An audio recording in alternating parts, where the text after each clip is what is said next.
नारद जी बोले ठीक है, मैं आज भगवान से तेरे बारे में जरूर पूछूंगा। चल पड़े।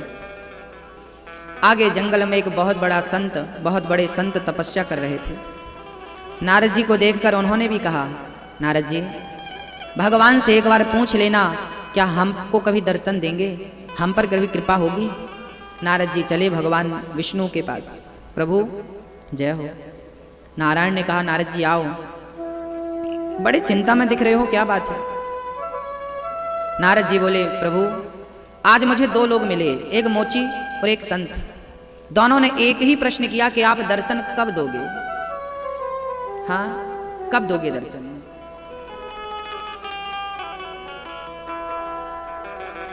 शांति से बैठ जाइए भैया, मत बांटिए इत्र, अभी मत बांटिए, कथा हो जाने दीजिए, फिर बाहर सारा इत्र बांट दीजिए। हाँ, बैठ जाइए शांति से।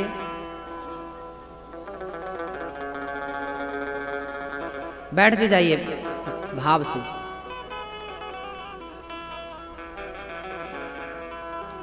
हमारी माताएं बहुत अच्छी हैं, मतलब कथा के बीच में कुछ भी बढ़ जाए तो लेना है, मना नहीं कर सकते आप लोग। नहीं भाई साहब पहले कथा सुन ले, बाद में दे देना। नहीं नहीं हमें दे दो, उनको तो मिल गया, हमें नहीं मिला। कथा की कोई कीमत ही नहीं।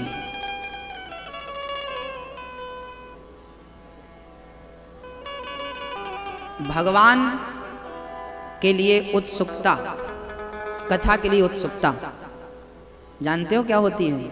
वो कभी उठेगी तो आपको खुद पता चल जाएगा, उठी नहीं ना। इसलिए अभी मोची और संत दोनों ने एक ही प्रश्न किया कि प्रभु हमें दर्शन कब मिलेंगे, हमें दर्शन कब दोगे। भगवान कहने लगे, नारद जी जाओ उन दोनों से कह देना कि मोची जिस इमली के पेड़ के नीचे बैठा है, उस इमली के पेड़ में जितने पत्ते हैं उतने जन्मों के बाद में दोनों, इमली का पत्ता बहुत छोटा सा होता है, बहुत छोटा सा, इतने जन्मों के मतलब एक पेड़ पर करोड़ों पत्ते हैं। संत तो विचलित हो गए, राम राम।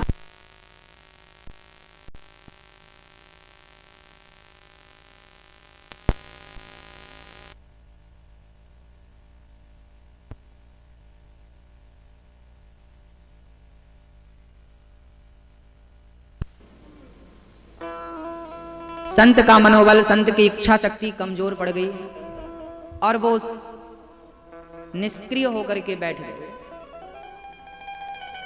कोई प्रयत्न नहीं किया। अब बैठे उदास हो गए। अब भगवान पता नहीं कब। ठीक, नारद जी वहां से चल पड़े।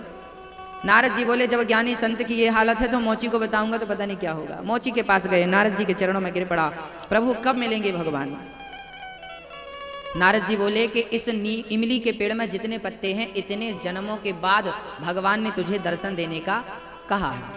अच्छा, भगवान ने ऐसा कहा है इतने जन्मों के बाद। हाँ, प्रसन्न हो गया मोची, नाचने लगा।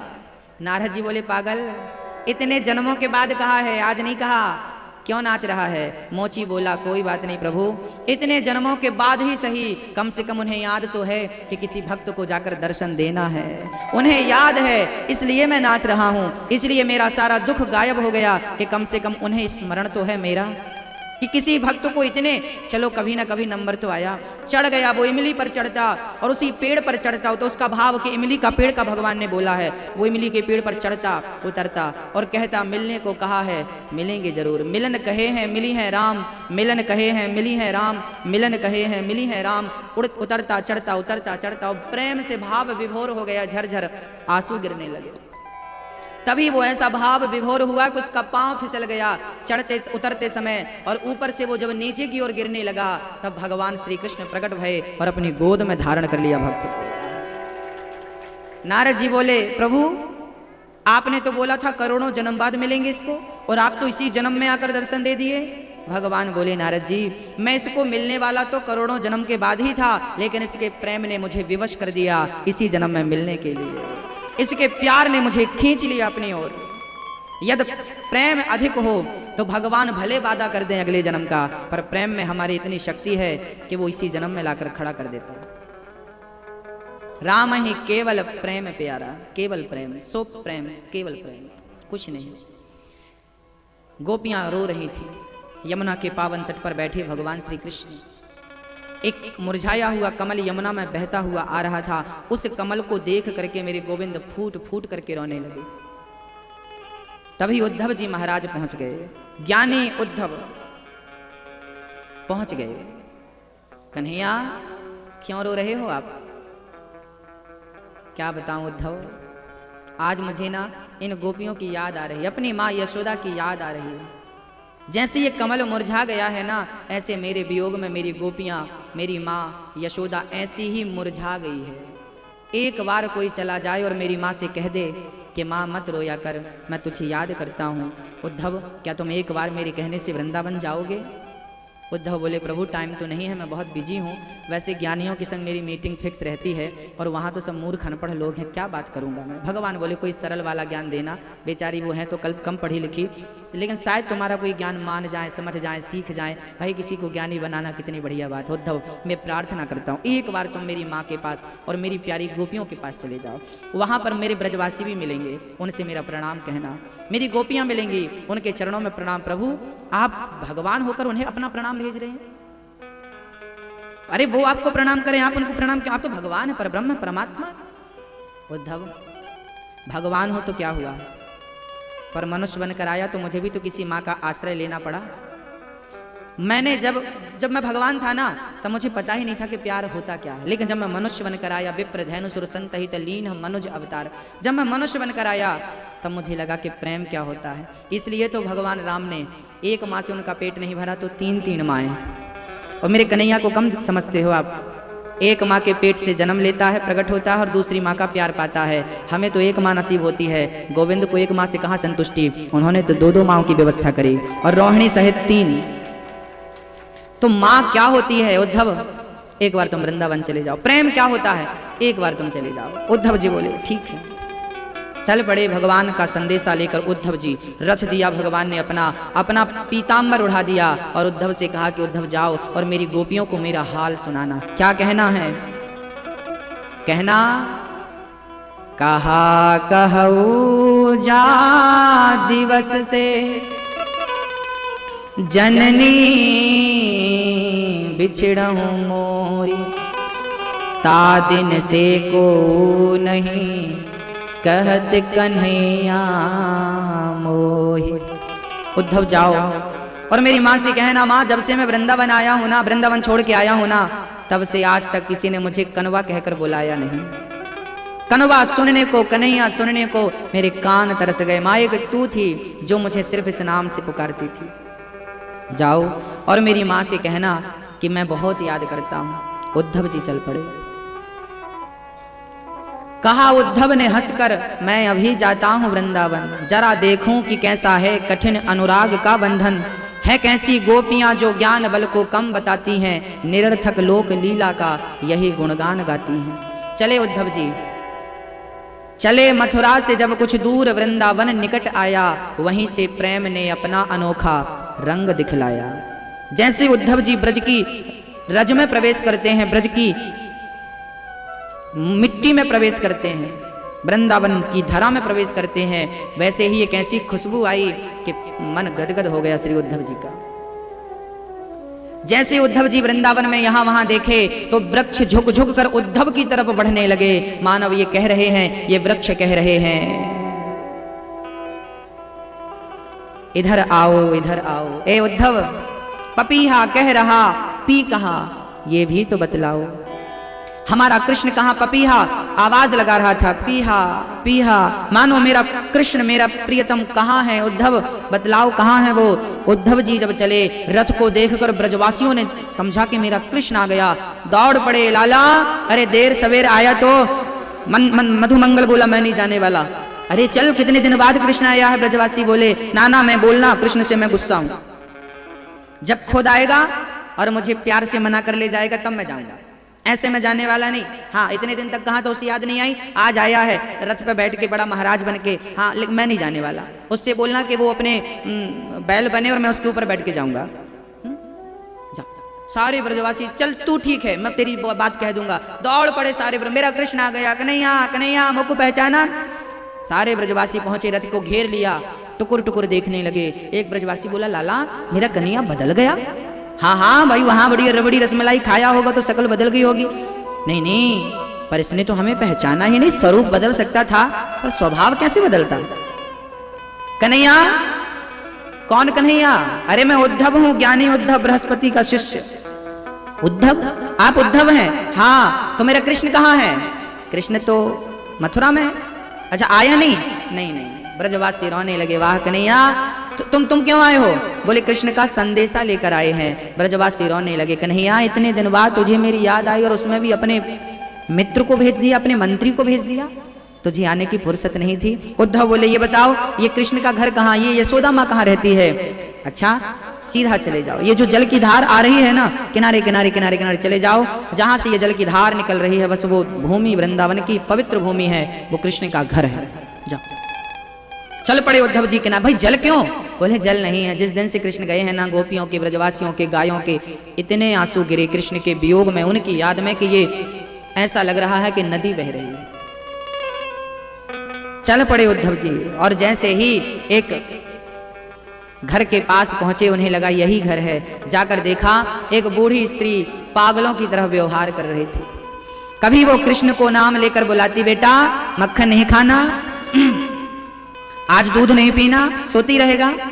फिर कभी कहती, अरे कितना जागेगा, सो जा, सारे बच्चे सो गए, आज तुझे लोरी सुना दूं। कभी लोरी सुनाने लगती, कभी वो उठाने लगती, कभी वो वहीं मथानी रखी थी और खाली मटका रखा था, मथानी को मटके पे डालती और ऐसे ऐसे घुमाने लगती। तेरे लिए दही मंथन कर रही हूँ, गरम ताजा ताजा मक्खन खाएगा। बार बार यशोदा पूरा दिन 24 घंटे, रात के 2 बजे भी वो यही करती, दिन के 12 बजे भी वो यही करती। नंद बाबा बैठे किनारे चुपचाप यशोदा को टुकुर टुकुर देखते रहते। तभी श्री उद्धव जी महाराज पहुंच गए। भाई घर पे कोई है? आवाज लगाई। तभी नंद बाबा आए। हाँ हाँ घर पे हैं। कहाँ से आना हुआ? मैं मथुरा से आया हूँ, कृष्ण का सखा हूँ। और जैसे ही कृष्ण का नाम सुना, नंद बाबा ने हृदय से लगा लिया। जब हमारे अपनों का संदेशा लेकर कोई आता है ना, तो थोड़ी देर के लिए तो ऐसा लगता है कि वही आ गया, वही प्राप्त हो गया। हृदय से लगा लिया। नंद बाबा को लगा मेरा कृष्ण है, मैं उसे हृदय से लगा रहा हूँ। मेरा कृष्ण आ गया, मेरा कृष्ण आ गया। यशोदा ने सुना कृष्ण आ गया, दौड़ पड़ी, कहाँ है कृष्ण? आ गया, कहाँ है, कहाँ है? उद्धव जी कृष्ण जैसे दिखते भी थे। दौड़कर माँ ने गले से लगा लिया, बेटा आ गया कृष्ण, इतने दिन तक तुझे याद नहीं आई अपनी माँ की? चला गया, देख तेरे लिए मैं ताजा ताजा मक्खन ही निकाल रही थी, आ बैठ यहाँ बैठ, मैं तेरे लिए माखन निकाल दूं। अरे माँ मैं उद्धव हूँ, उद्धव, मैं कृष्ण नहीं हूँ। अच्छा मेरा कृष्ण नहीं आया? नहीं। क्यों नहीं आया? माँ उन्होंने मुझे भेजा है, उनके पास काम है ना, बहुत व्यस्त हैं। हाँ उन्होंने मुझे भेज दिया है। अच्छा उद्धव मेरा कृष्ण कैसा है? अच्छा है, बहुत अच्छा। कुछ खाता है? हाँ हाँ खाता है। अभी उन्होंने कहा था कि माँ जब से तू नहीं मिली ना, तब से उन्होंने अभी तक मक्खन नहीं खाया, क्योंकि तेरी तरह कोई मक्खन देने वाला उन्हें वहाँ मिला नहीं। हाँ अच्छा उद्धव मेरी याद आती है उसको कभी? हाँ हाँ माँ याद आती है, तभी तो उन्होंने आपके पास भेजा है। जब यशोदा का ऐसा प्रेम श्री उद्धव जी ने देखा, उनके प्रेम की गांठ खुलने लगी। ज्ञान अलग है, प्रेम अलग है। अब उद्धव ज्ञानी थे, भगवान ने कहा था मेरी माँ को कुछ समझाना, तब उद्धव जी धैर्य रख के मन को कड़ा करके समझा रहे हैं। माँ पहले तो ये बताओ तुम रोती क्यों? बेटा मेरा कृष्ण अभी तक कह के गया था 2 दिन बाद आ जाऊंगा, 2 दिन का कह के गया था, अभी तक नहीं आया, तो रोती क्यों हो? मैं रोती इसलिए हूँ, एक बार कन्हैया ने माखन चुराया था, तो मैंने उसे पकड़ने के लिए दौड़ लगाई थी और वो भागा था। फिर मैंने उसे पकड़ लिया और मैंने इस ऊखल से, इस रस्सी से मैंने उसे बांध दिया। मैंने बहुत जोर से बांधा था और बहुत डांटा था, लगता है मेरी डांट उसे बुरी लग गई, इसलिए छोड़कर चला गया। उद्धव बस ये बता दो, क्या मेरा कृष्ण मेरे से नाराज है? क्या वो कभी मेरी शक्ल देखना नहीं चाहता? क्या वो कभी मेरे से मिलना नहीं चाहता? रोती इसलिए हूँ कि मैंने उसे बांध दिया था, कहीं वो मेरे से रूठ कर तो नहीं चला गया। छोटा छोटा, अरे वो माखन खाता था, मैं भी कितनी अभागन थी, कितनी मूर्ख थी, वो माखन खाता था और मैं उसे डांटा करती थी। माखन खाना अच्छी बात है, सर्दी हो जाएगी, मैं क्यों डांटती थी, इतना मक्खन था जितना लगे खाता, लेकिन मैं उसे डांटा करती थी। कभी कभी उसका कान पकड़ के घुमाती थी, कभी कभी उसे 2 थप्पड़ जमा देती थी। अच्छा, अरे माँ वो भगवान है, भगवान, उन्हें कोई थप्पड़ मार सकता है? और वो सुनो कुछ खाते पीते नहीं है, वो तो भगवान है, परब्रह्म परमात्मा, वो क्या खाएंगे? उद्धव का ज्ञान चालू, यशोदा को सुनाने लगे, वो तो भगवान है, परब्रह्म है, परमात्मा है, उन्हें क्या मक्खन की जरूरत, क्या मिश्री की जरूरत? वे तो बिना पग के चलते हैं, बिनु पग चले ही सुनहि बिनु काना, कर बिनु कर्म करहि विधि नाना, वो परमात्मा है माँ। उद्धव जी की बातें सुनकर यशोदा कहने लगी, अरे उद्धव एक बात बता, तेरा कृष्ण भगवान है ना? बोले हाँ मेरा कृष्ण भगवान है। तो एक बात बता उद्धव, क्या तू अपने भगवान को कभी बांध सकता है? क्या भगवान को कोई बांध सकता है रस्सी से? बोले नहीं। यशोदा बोली, तेरे भगवान को कोई नहीं बांध सकता, पर मैंने रस्सी से बांधा है। तेरा भगवान दुनिया को बांधता होगा पर बंधता नहीं होगा, पर मैंने उसे बांधा है। न माता न पिता तस्य न भार्या न सुतादयः नात्मीयो न परश्चापि न देहो जन्म एव च। तो कहता है वो किसी का पुत्र नहीं, अरे वो मेरा बेटा है। एक माँ का बेटा अंधा हो लंगड़ा हो, माँ उसके लिए रोती है, और मेरा बेटा तो पालनहार परमात्मा है, यदि उसके लिए मैं रोती हूँ तो क्या गलत करती हूँ? उद्धव जी ने जब देखा कि प्रेम इस तरह का, आंखों में आंसू आ गए कि मैं ज्ञानी तो था पर प्रेम नहीं था। एक बात बताऊं, जो जलेबी होती है ना वो मीठी होती है कि नहीं? हाँ होती है मैया जी, होती है? नहीं होती। जलेबी मीठी नहीं होती, मीठी तो चाशनी होती है। कढ़ाई से जलेबी निकालो और खा लो, मीठी लगेगी? उसे जब तक चाशनी में ना डुबाओ तब तक मिठास चढ़ती नहीं है। सच कहें तो ज्ञान जो है ना वो जलेबी की तरह है, और जो भक्ति है ना वो चाशनी की तरह है। तो ज्ञान जब तक भक्ति में ना डूबे तब तक मिठास चढ़ती नहीं है। जब तक आप प्रेम के रस में डूबेंगे नहीं तब तक भाव की मिठास, भक्ति की मिठास और दर्शन की मिठास प्राप्त नहीं हो।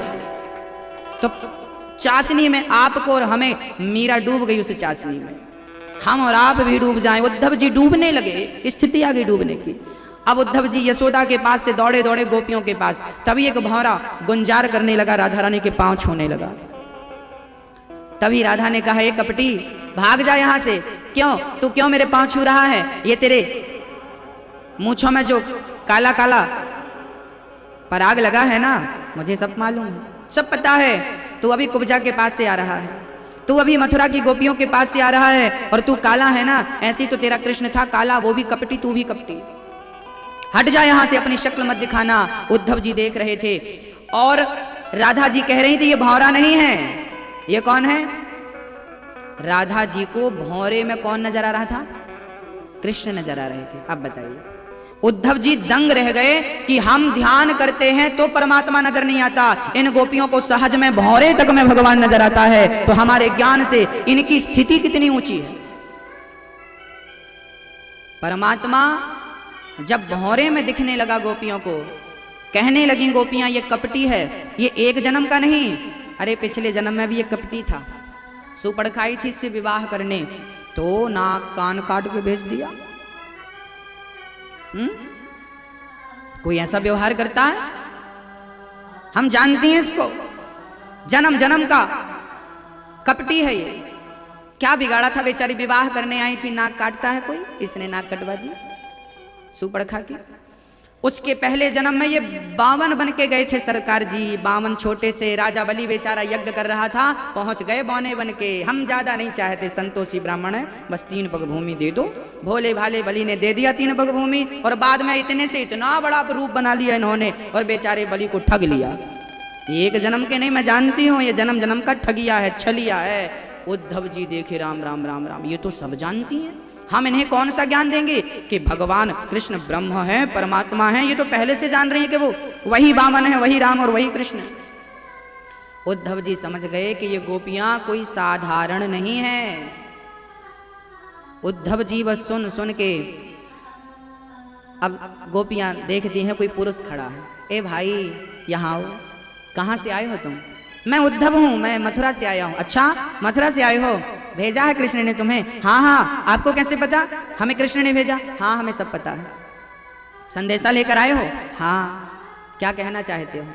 हाँ उद्धव जी बोले हाँ मैं ये कहना चाहता हूँ कि वो भगवान है, वो घट घट व्याप्त है, परमात्मा सर्वत्र है, उनके लिए ऐसे कोई रोता है क्या?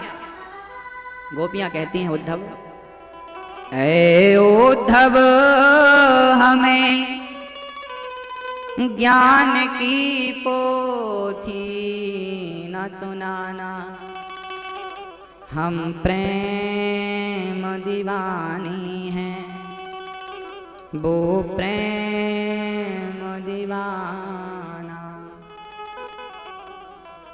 ऐ उद्धव हमें ज्ञान की पोथी न सुनाना, हमें ज्ञान मत दो, उपदेश मत दो उद्धव, हमें पता है कि तुम और तुम्हारा कृष्ण कौन है। हमें रोता हुआ छोड़ दो इस हाल में, हमें नहीं चाहिए कृष्ण, जाओ कह देना अपने कृष्ण से हमें नहीं चाहिए उसका दर्शन। कह के गया था 2 दिन में लौट आऊंगा, अभी तक उसका 2 दिन नहीं हुआ। तो किसी ने गोपियों से कहा कि तुम कृष्ण से प्रेम करती हो, 2 दिन का कह के गए थे, वर्षों बीत गए, अभी तक तुम जिंदा क्यों हो, मर क्यों नहीं गई? यही बात भगवान श्री राम ने हनुमान जी से कही थी। हनुमान ये बताओ सीता जिंदा है कि मर गई? हनुमान जी बोले प्रभु ऐसा क्यों कह रहे हैं, सीता माँ जिंदा है। अच्छा हमें तो लगा मर गई होगी। क्यों? क्योंकि जब अयोध्या से हम जंगल की ओर आने लगे तो मैंने रोका था, सीता तुम रुक जाओ, क्योंकि सीता माँ रुक जाती ना तो दशरथ जी कभी ना मरते। पता है आपको, दशरथ जी ने कहा था राम तू जा रहा है वनवास, लेकिन जब तू वापस आएगा तो तेरा पिता तुझे जीता नहीं मिलेगा। हाँ यदि तू अपने पिता को जिंदा देखना चाहता है, यदि मेरी सीता रुक गई तो मैं राम को देखता देखता जीता रहूंगा। तब राम ने कहा था सीता पिता कहीं मर ना जाए, पिता कहीं शरीर ना छोड़ दें, इसलिए मेरी विनती है तुम रुक जाओ। तब सीता ने कहा था कि ठीक है मैं रुक जाती हूँ, लेकिन मैं रुकी तो तुम्हारा पिता तो बच जाएगा पर तुम्हारी सीता तुम्हें वापस नहीं मिलेगी। जब तुम लौट कर आओगे तब तक सीता तुम्हारे लिए मर चुकी होगी, तुम्हारी याद में तड़प तड़प के मर चुकी होगी। राम जी कह रहे हैं कि सीता अयोध्या में मर रही थी कि मैं तुम्हारे बिना मर जाऊंगी राम, और लंका में तो मैं नहीं हूं, फिर कैसे जिंदा है, अभी तक मरी क्यों नहीं? तब हनुमान जी कहने लगे प्रभु रुई सूखी हो तो आग लग जाती है, पल भर में जल के खाक हो जाती है, पर वो रुई यदि गीली हो तो कौन आग लगाए और कैसे आग लगे बताइए। तो हनुमान जी कहते हैं कि नाम पाहरू, सुंदरकांड का 30वां दोहा, 30वां ना दे रहा, नाम पाहरू दिन रात पहरा दे रहा, और ध्यान तो तुम्हारा दरवाजा बन करके बंद है, ध्यान तुम्हारे कपाट लोचन निज पद जंत्रिता। सीता जी शरीर भीगा है प्रेम के आंसुओं से, कहीं प्राण जाए कहीं बाट कहां से निकले वो प्राण। ऐसा ही हाल गोपियों का था। गोपियों से किसी ने पूछा कि तुम मर क्यों नहीं गई, 2 दिन का कहकर गए थे कृष्ण अभी तक नहीं आए, तुम प्रेम करती थी तुम मर जाती, जीवित क्यों हो? गोपियों ने कहा हम तो उसी दिन मर जाती जिस दिन कृष्ण हमें छोड़कर गया था, तो फिर अभी तक क्यों जिंदा हो, अभी तक क्यों नहीं मरी? गोपियां बोली वो कह के गया था कि मैं परसों आ जाऊंगा और मैं यदि मर जाऊंगी और वो आएगा, वो मुझे यहां नहीं देखेगा तो कहीं वो ना मर जाए, इसलिए हम अभी तक नहीं मरी। हम अभी तक इसलिए नहीं मरी कि कहीं हमें ना पाकर उनके प्राण ना निकल जाए, इसलिए हम जीवित हैं।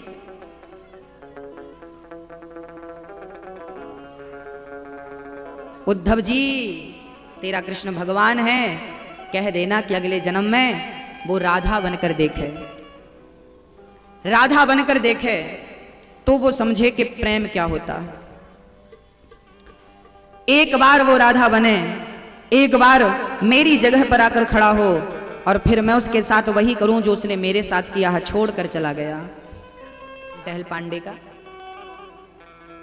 जन्म हुआ, कुछ दिनों के बाद पिताजी चले गए, माँ चली गई, माता पिता दोनों चले गए, राम टहल पांडे अकेले हो गए। तब राम टहल पांडे की भाभी ने और भाई ने पांडे जी का लालन पालन किया बचपन में। संकट देखिए कितना भयंकर है। कभी कभी मुसीबत आती है ना, तो एक के बाद दूसरी और फिर तीसरी और ऐसी आती है कि लगता है कि क्या हो गया। राम टहल पांडे अभी छोटे से ही थे, होश संभाला ही था कि राम टहल पांडे के भाई साहब चल बसे, अकेली भौजाई। कुछ दिन बीते तो राम टहल पांडे को एक रोग हुआ, जिस रोग से उनकी दोनों आंखें चल बसी, आंखें चली गई, अंधे हो गए। अब राम टहल पांडे के जीवन में कुछ नहीं था, ना सत्संग था ना भक्ति थी। हाँ, तभी गांव में एक महात्मा जी आए। उन्होंने प्रेम से भागवत की कथा सुनाई। राम टहल पांडे रोज जाते और प्रेम से सुनते। अच्छा, जिनकी आंखें होती हैं ना, उनमें एकाग्रता की कमी होती है, लेकिन जिनकी आंखें नहीं होती उनका मन चित्त एकाग्र होता है। क्योंकि आप लोगों की आंखें हैं ना, तो आप लोग आंखें खोल करके सुन रहे हैं, तो आप सुन भी रहे हैं और देख भी रहे हैं कौन आ रहा है कौन जा रहा है। इसमें एकाग्रता नहीं हो पाती। लेकिन पांडे जी, राम टहल पांडे तो अंधे थे, एकाग्र तो था ही, केवल कथा सुनना था। बाजू से कौन उठ रहा है कौन बैठ रहा उन्हें पता नहीं। प्रेम से कथा पूरी हुई, गुरुजी जाने लगे। राम टहल पांडे चरणों में गिर पड़े, गुरुजी अपने साथ हमें रख लो, हम आपका जूठन बर्तन धोया करेंगे, आपके कपड़े धुल दिया करेंगे, और आपके साथ रह करके हमारा केवल एक स्वार्थ है कि आपके साथ रहेंगे तो भगवान की कथा हमें प्राप्त होती रहेगी। बस हम एक स्वार्थ से जुड़ना चाहते हैं। गुरुजी को दया आ गई। गुरुजी ने कहा, बेटा राम टहल, कोई बात नहीं। लोग उसे अब टहलुआ टहलुआ कह के बुलाने लगे। कोई बात नहीं, कोई बात नहीं, तुम कपड़ा मत धुलना, तुम बर्तन मत धुलना, तुम एक काम करो, तो हमारे साथ रहा करो, खूब प्रेम से खाओ पियो और रहा करो। राम टहल जी गुरुजी के साथ रहने लगे और गुरुजी की कथाएं भी आसपास गांव-गांव में चालू होने लगी। कभी इस गांव से पूरी हो तो दूसरे गांव, फिर तीसरे गांव। तो राम टहल बोले, ठीक है, घर में यदि मैं चला जाऊं तो मेरी भाभी अकेली हो जाएगी, तो भाभी का भी तो साथ देना जरूरी है। तो भाभी जी बहुत अच्छी थी, बेटे की तरह मानती थी, ये मेरा बेटा है। राम टहल रोज कथा सुनने जाता तो भाभी टिफिन बना के दे दिया करती, बेटा इसमें अचार रोटी रखी है। उनका नियम था कि जब कथा पूरी सुन लेते थे तब खाया करते थे, तो भाभी टिफिन बना के दे दिया करती थी। राम टहल टिफिन लेकर के जाया करते थे और प्रेम से पहले पूरी कथा सुनते और कथा सुनने के बाद प्रेम से भोजन करते, प्रेम से भोजन करते। हमें भी यही करना चाहिए, पहले भक्ति करो फिर भोजन करो। लेकिन लोग पहले खा लेते हैं, भक्ति तो ठीक है, जबकि हमारी हिंदी का पहाड़ा भी हमें यही सिखाता है। हमारी हिंदी की अक्षर हैं वो समझने लायक, उनमें सिद्धांत छिपा है। का, खा, गा, घा, इन चार का मैं अर्थ आपको बता दूं। का, खा, गा, घा तो आपने भी शायद पढ़ा होगा। तो का अर्थ होता है कृष्ण का भजन कर। का मतलब कृष्ण का भजन कर। फिर आता है खा, भजन करके खा, पहले ही मत खा। तो का मतलब कृष्ण का भजन कर, फिर का के बाद खा, पहले भजन कर, राम का नाम जप, कृष्ण का नाम जप, फिर खा, और खा के सो मत जा, खा के बाद गा, राम का नाम गा, सीताराम बोलो, नारायण नारायण गा। और यदि तूने गाया तो गा, अपने असली घर को पहुंच जाएगा, चिंता करने की जरूरत नहीं है, तुझे तेरा मुकाम प्राप्त हो जाएगा। तो का, खा, गा, का भजन, का मतलब कृष्ण का भजन कर, खा मतलब खा बाद में, और गा मतलब भजन करने के बाद, खाने के बाद सो मत जा, गा, राम राम बोल, असली घर को पाना चाहता है तो राम टहल पांडे पहले कथा सुनते फिर टिफिन निकालते, प्रेम से भोजन करते। ऐसे करते करते वर्षों बीत गए। एक दिन बड़ा तूफान आया, बड़ी आंधी आई, बड़ा मौसम बिगड़ा। भाभी कहने लगी, बेटा राम टहल, आज तू कथा सुनने मत जाना, आज तू कथा सुनने मत जाना। हाँ, क्यों माँ? वो बेटा आज ना मौसम ठीक नहीं है, हवा तूफान ज्यादा चल रहा है और ठीक मौसम नहीं है, इसलिए बेटा दूसरे गांव में मत जा। नहीं माँ, मैं कथा के बिना कैसे रहूंगा। माँ जिद करने लगे राम टहल, मैं तो जाऊंगा। राम टहल जिद करते हैं, ठीक है। माँ बोली, भाभी आज तो मैंने टिफिन नहीं बनाया, कोई बात नहीं, मैं आकर खाऊंगा। चल पड़े राम टहल पांडे, लाठी लेकर चल पड़े। पर तूफान ऐसा था, कभी वो हवा के झोंके से इस तरफ चले जाते तो फिर कभी इस तरफ आते, ऐसे में वो रास्ता भूल गए और भटक गए। चलते चलते सामने एक बहुत गहरा कुआं था, उस कुएं में राम टहल पांडे गिर पड़े। राम टहल पांडे जब कुएं में गिरे तो रोने लगे, दुख इस बात का नहीं था कि कुएं में गिर गए, दुख इस बात का था कि टाइम से नहीं पहुंचे तो भगवान की कथा निकल जाएगी और कथा प्राप्त नहीं होगी। इस बात का दुख रोने लगे, भाई है कोई, भाई मैं कुएं में गिर गया हूं, कोई हो मुझे निकाल दो, कोई है। तभी भगवान एक ग्वाले के रूप में आ गए। बाबा क्या हुआ? भैया मैं कुएं में गिर गया हूं, मेरी मदद करो।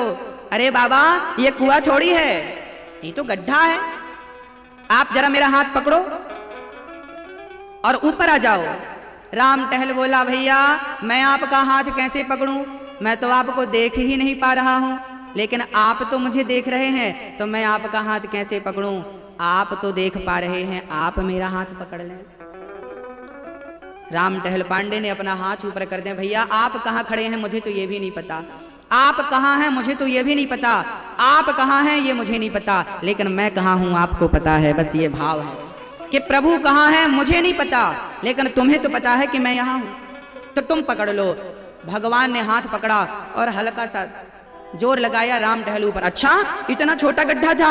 हाँ कुआं तो बहुत गहरा था, लेकिन जब भगवान पार लगाना चाहे ना तो बड़े से बड़ा कुआं भी छोटा, अरे भव सागर भी गौ का खुर बन जाता है, भगवत कृपा हो जाए तो। और राम टहल पांडे खड़े हो गए ऊपर बड़े प्रेम से, भैया सीधा चले जाओ तुम्हें कथा मिल जाएगी। आज संयोग बस पंडित जी ने कथा लेट चालू करी, क्योंकि आज तूफान ज्यादा था, पंडित जी लेट कथा चालू कर रहे हैं। तभी राम टहल की भाभी आ गई और भाभी ने कहा, हाँ भाभी ने कहा कि भैया मेरा देवर नहीं आया कथा पे? बोले अभी तक तो नहीं आया, सुनो आए तो ये टिफिन दे देना। भाभी टिफिन दे के चली गई। राम टहल पांडे आए, गुरुजी बोले अरे राम टहल आज देर हो गई। गुरुजी आज वो गड्ढे में गिर गए, तूफान ज्यादा था, फिर एक सज्जन ने मेरी मदद करी। हाँ कथा पूरी भई, कथा पूरी भई। टिफिन निकाला, कुएं में गिरे थे तो बड़ी चोट लग गई थी, दर्द था। जैसे ही भोजन किया, एक एक कौर पर, एक एक निवाले पर बड़ी आनंद की अनुभूति हो रही थी, बड़ा सुख मिल रहा था, बड़ा आनंद, एक एक निवाले पे दर्द ठीक हो रहा था, बड़ा सुकून मिला। राम टहल पांडे घर पहुंचे।